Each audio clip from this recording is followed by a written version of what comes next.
السلام علیکم ورحمۃ اللہ وبرکاتہ۔ آپ سب کیسے ہیں؟ امید کرتی ہوں آپ سب خیریت سے ہوں گے۔ آج کا ہمارا ٹاپک جو ہے سورہ نور ہے۔ آج کی ترجمہ کلاس میں ہم سورہ نور کی آیت نمبر 1 سے لے کر آیت نمبر 10 تک بامحاورہ ترجمے کے ساتھ پڑھیں گے۔ چلے آئیے شروع کرتے ہیں۔ شروع کرتی ہوں اللہ تعالیٰ کے نام سے جو بڑا مہربان نہایت رحم والا ہے۔ یہ ہے وہ سورت جو ہم نے نازل فرمائی ہے اور مقرر کر دی ہے، اور جس میں ہم نے کھلی آیتیں احکام اتارے ہیں تاکہ تم یاد رکھو۔ زنا کار عورت و مرد میں سے ہر ایک کو 100 کوڑے لگاؤ۔ ان پر اللہ کی شریعت کی حد جاری کرتے ہوئے تمہیں ہرگز ترس نہ کھانا چاہیے۔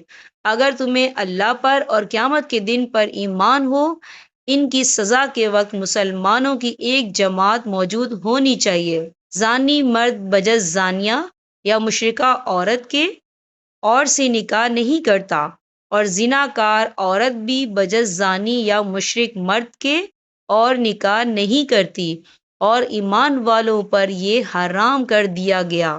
جو لوگ پاک دامن عورتوں پر زنا کی تہمت لگائیں پھر 4 گواہ نہ پیش کر سکیں تو انہیں 80 کوڑے لگاؤ، اور کبھی بھی ان کی گواہی قبول نہ کرو۔ یہ فاسق لوگ ہیں۔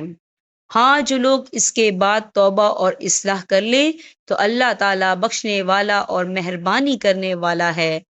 جو لوگ اپنی بیویوں پر بدکاری کی تہمت لگائیں اور ان کا کوئی گواہ بجز خود ان کی ذات کے نہ ہو تو ایسے لوگوں میں سے ہر ایک کا ثبوت یہ ہے کہ 4 مرتبہ اللہ کی قسم کھا کر کہیں کہ وہ سچوں میں سے ہیں، اور 5ویں مرتبہ کہیں کہ اس پر اللہ تعالیٰ کی لعنت ہو اگر وہ جھوٹوں میں سے ہو۔ اور اس عورت سے سزا اس طرح دور ہو سکتی ہے کہ وہ 4 مرتبہ اللہ کی قسم کھا کر کہے کہ یقیناً اس کا مرد جھوٹ بولنے والوں میں سے ہے، اور 5ویں دفعہ کہے کہ اس پر اللہ تعالیٰ کا غضب ہو اگر اس کا خاوند سچوں میں سے ہو۔ اگر اللہ تعالیٰ کا فضل و کرم تم پر نہ ہوتا تو تم پر مشقت اترتی، اور اللہ تعالیٰ توبہ قبول کرنے والا باحکمت ہے۔ یہاں پر ہمارے سبق کا اختتام ہوتا ہے۔